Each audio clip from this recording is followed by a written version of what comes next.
Hey guys, it's Rachel from The Little Reading Lamb, and today I don't have a book haul, but I have a book review.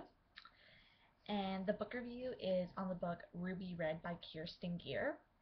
And I believe that's how you pronounce her name, but sorry if I pronounced it wrong. And this book, I'd have to say, was phenomenal. But before I get into that, I have, once again, the agenda. So today I'm going to be doing a review on Ruby Red, obviously I just said that. I'm going to be discussing my book challenge for the year, what I'm currently reading, and the next 3 books on my list, which I also said in my last video, but I'm just recapping. So to start off, my review on this book, really good. I'd give this book, the plot, I gave it a 5, well, before I go on, my rating system, which I did in the last book haul, but I'll introduce it, is I do plot, characters, cover, suspense, and then overall in the terms of rereading again very soon. So, for the plot of Ruby Red, I gave it a 5 out of 5. I love the plot and the concept, and it was really suspenseful. Like, there's a cliffhanger, and there's this part to the next book, which is called Sapphire Blue. Ooh, there. Sapphire Blue and Emerald Green, but Sapphire Blue is the next book. And I didn't read it because I don't want to get, like, so excited for it, but if you guys like this book and are interested in picking it up, I'd probably, since it's so good, I'd probably pick it up closer to the next one when it comes out, October 30th, I believe, of this year. And the plot was based around a girl named Gwen, who she learns that she can time travel. And I thought like the historical details and stuff, and just the plot was amazing. This was a really good read. So, characters. I gave the characters a 5 out of 5 because the character Gwen was really down to earth. Like, she wasn't, because she got the time travel, she didn't really change. She kept true to herself, which I really like in a character, that they sometimes keep true to themselves. They don't become more, like, arrogant kind of and show-offy. And the characters were very true to themselves and very down to earth. And I really like how they developed during the story in a good way, and they're just like a normal family, but they have this whole other complex them with the time traveling and stuff. So I like how they keep their normalcy. The cover, I gave a 4.5 out of 5. The only thing I don't like about the cover, which I don't really know if this is the cover, but just the overall book, is right on the spine, it doesn't perfectly align. It's like a little strip of the cover right here. So it just a little bit bothers me on my bookshelf, but besides that, I love the red dress because, like, obviously it's ruby red, so red dress. And I love how there's buildings all around, so it's sort of like really trippy. And the clock, Big Ben, I think this is called. I'm not sure, but I really like all the details. Like, that one's really in focus. The suspense, I give it a 4 out of 5. I was really hooked to this book. I didn't want to put it down, but I was really busy this week, so I didn't get to read it full on. But it was really suspenseful, like, because what would happen in the past and in the future, and what was going to happen in her life, because the characters were so fun to read about. The suspense, you just wanted to see what happened to the next. And lastly, but not least, overall in terms of rereading soon, I gave this book a 5 out of 5. I was going back in the book and rereading the prologue and the epilogue, which they're named differently in this. It's like, I can't even pronounce it.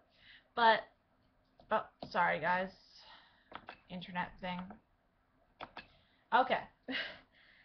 So, in the beginning and the end, they sort of talk about 2 different characters or something like that. It's really cool. Like, they would go back and forth, and that's sort of, the story gives you a cliffhanger and the epilogue gives you a cliffhanger. So I just was going back and rereading them because I didn't understand them at first, which kind of made me a little skeptical. But it made the book amazing, and I can't wait for the sequel, Sapphire Blue. So as you can see, I really love that book.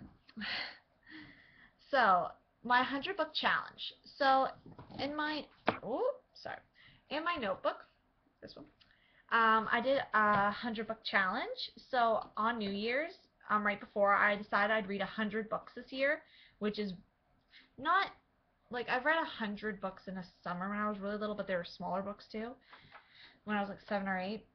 But I am really I'm really on track right now, kind of. I'm on 47. I have to have 50 read by the end of this weekend, But I'm not going to worry about that because summer I'll have lots more opportunities to read, and I'll probably get ahead come September, which is better because it won't lack my schoolwork.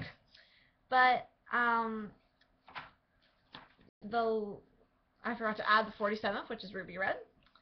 And if you guys want me to do a video about my book challenge, just leave a comment below, and I will definitely upload a video about what I've read and stuff like that for my challenge. I just thought I'd let you guys know in case you're interested in that, because I'm going to be reading the It Girl series, which is a 10-series books. They should go by fast, though, because they're like about 200-ish pages.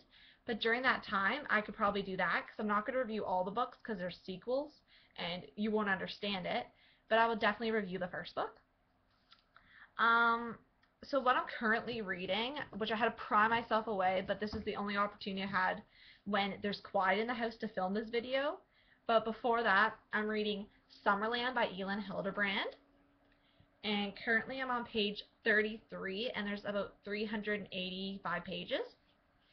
And I really love it right now. Like, I didn't even expect to love it as much as I do right now. And, like, I usually at the beginning, it's good, but you're not into it yet, but I'm really into that book right now.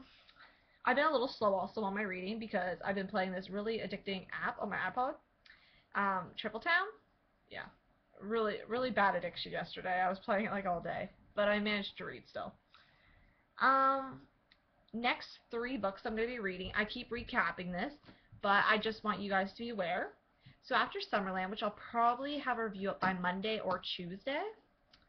A little later, I said Saturday in the comments to somebody who commented, and that's kind of changed because of just life getting in the way.